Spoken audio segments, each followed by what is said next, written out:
Here's how I budget my paycheck as a 30-year-old who's married with no kids yet, has no debt, and is currently trying to save as much as I can for a house. This was the paycheck that I got on November 7th. Income for this pay period was $2,085, and I actually had $218 carry over from my last paycheck, and if you add those together, that leaves me with $2,303 to budget with for the next 2 weeks. First thing I did was set aside $400 for the rent. Our total rent is only $850, and I am currently paying that, so I split it between my 2 paychecks. And into my emergency fund, I put $200, and into our house saving fund, I put $500. Next, into an account that we use for groceries, I put $200, and that is now including groceries, household items, and anything for the cats. And then I look at any subscriptions that are coming out in the next 2 weeks, and I have 3, and that totals to $27.33. So I'm also gonna budget $100 for gas for the next 2 weeks. Normally it's a little bit lower, but I knew we were traveling and we were taking my car, so I budgeted a little bit extra for gas. My husband did also pay for some of the gas for the trip, but I needed to budget for the 2 work weeks plus extra for travel. Then I did put $300 towards my credit card, and that was to completely pay that off. Normally it's not quite as high, but now I'm in a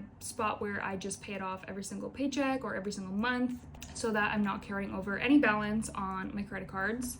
And then I did also have enough to save a little bit extra aside for the trip, so I set aside $250 for our trip to Toronto. That way I could buy some extra things, anything that I wanted, if we were going out to dinner, food, anything like that. So that was really nice. It was nice to let myself celebrate my 30th birthday and buy some things that I wanted to. So that's everything that I had to budget for. If we add all of that together, it comes to $1,977. And if you subtract that from what I had to budget with, that does still leave me with $326 for the next 2 weeks. I usually like to leave it around that number. Yeah, that's how I budget my paycheck. I will see you guys for my next payday routine.